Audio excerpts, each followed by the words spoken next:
Hey guys, welcome back to my channel and I'm back again with another really interesting video. Today guys, we are going to learn about lambdas in Kotlin. So guys, first of all, before starting, if you have not yet subscribed to my channel, then please do subscribe and hit the bell icon for future notifications. Let's get started with today's topic now. So guys, first of all, what are lambdas? Lambdas are basically anonymous function.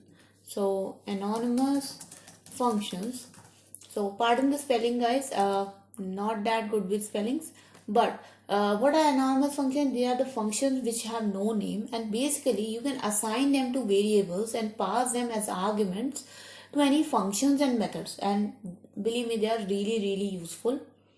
Uh, so let's start to create our first lambda function. So let's say guys, what I want is I want to create a function which is just going to return me half value of any integer. So for example, I create here function half, and what this function is going to take is a number which is an integer, and it is going to return me an integer, right? And for this is going to return me num divided by 2.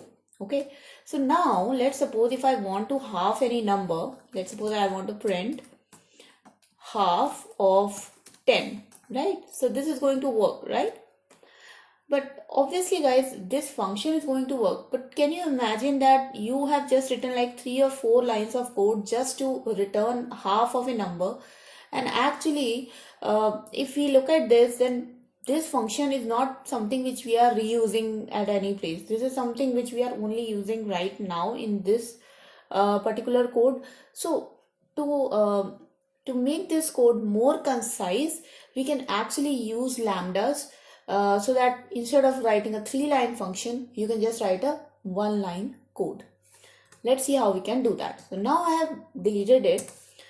What we are going to do, we are going to create a variable called as half, and in this variable I am going to write down the lambda function. So let's suppose if my number is num, the number is of data type integer, and if anybody supplies this function a num of integer, then it is going to return me num divided by 2. And there you go guys, in one line I have actually concised the whole 3 lines of code, and this is just going to work exactly same as before. So in my print function I have called half passing the value 10, and you can see that it returns to me 5. So now you can see guys that how easy it is to write lambdas and how clear and concise it looks. Okay, so that is about using some primitive types. We can also actually use lambdas with some complex data types as well, and also in some functions like filters. So here guys, you can see that I have created a class file which is called as photo, and this photo class file is taking a string value called as image. Okay, so I can create objects of this class file. All I have to do is pass the image value. So let's think of it like there is a photo which I am clicking, and what is going to be the image in this photo? Am I taking a photo of a flower or of a person, etc, etc. Okay, so what I'm going to do here, I'm going to create a list of all the photographs I have taken. So val photos equals to list of, and I'm going to pass here photo object. So the first photo is of a person, second photo is of a selfie. Let's suppose I took like 2 selfies, and one is like a landscape. Okay, so landscape. So that becomes my photos list. This is a list of photos I have taken here, right?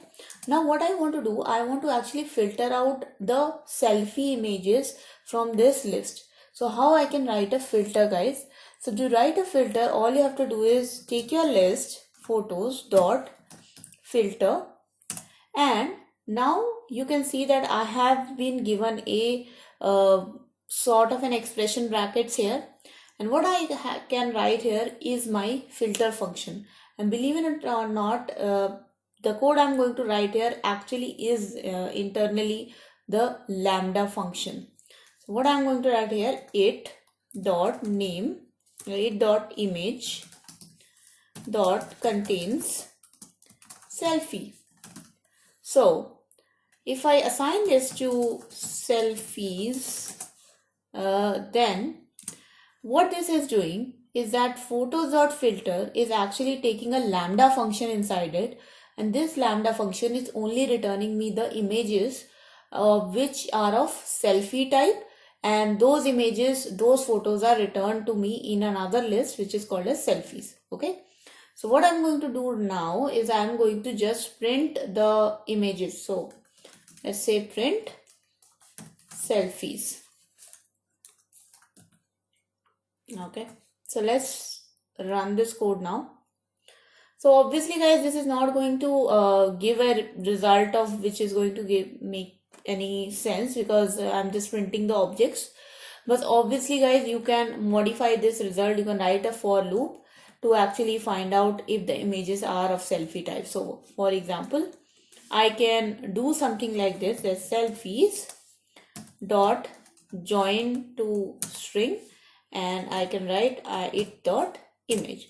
This is also guys a lambda function in which we are joining the image names of all the photographs, and then we are returning it as a single string.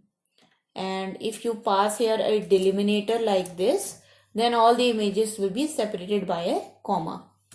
So just write a print here, and you see that now this is going to work. Okay, so let's see what it prints now. And there you go guys, you see that there are two images which were taken, and both the images are selfie and their image names are now printed. So that is how you can use lambda functions in filters. You can create lambda functions just to half a number or multiply a number, etc. Here you see that in the filter I am actually passing the lambda function like this. Okay, so this is your lambda function. What I can do is I can actually take this lambda function and I can actually create a variable out of it if I am maybe using that lambda function in multiple filters. So for example, I can create a lambda function called as photo filter, in which what I'm going to do, I'm going to take a photo object which is of type photo, and this is going to return to me photo.image.contains selfie or self. Okay, now in this photos.filter, earlier I was passing the filter like this. Instead I can just take this filter function and pass this lambda as a argument. So now you see, if I run this code, I'm going to get the same result. Okay, so that is how guys you can create your lambda functions like an expression. You can use those lambda functions and pass them as an argument in other functions, or if you do not want to create the lambda function like this and pass them as an argument, you can anonymously just declare the lambda function here, and in that case they will only be used in that particular code line. Okay, so that's about lambda function. One more really important thing guys, whenever you are creating a lambda function, you can also add annotations to it. So in my previous videos I have taught you that you can create your own annotations and you can add it to functions or classes, but in my case, in this case, you can actually add an annotation to filter a lambda expression or lambda function also. So for example, we created our own annotation called as smart, and this smart annotation takes an argument of operating system. So for example, in our case the operating system is Android, and you will see that I can actually assign this smart annotation to a lambda expression as well. So if I hover over it like this, you can see that it actually gives me that the photo filter has okay, so it doesn't show in the intelligence, but you can pretty much make out that annotations can be assigned to anything. It could be lambdas, it could be functions, classes, etc.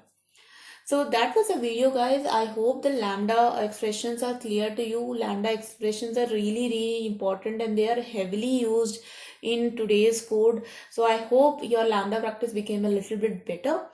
If it has, guys, then please do not forget to like this video, share this video with your friends. If you are not yet subscribed, then please do subscribe to my channel and hit the bell icon for future notifications. Write down in the comment section anything you want to say to me, guys. Any feedback is welcome, any suggestion is welcome. And I make here videos almost every single day from Monday to Friday. So I'll see you guys in the next video. Until then, keep learning, take care, and bye bye.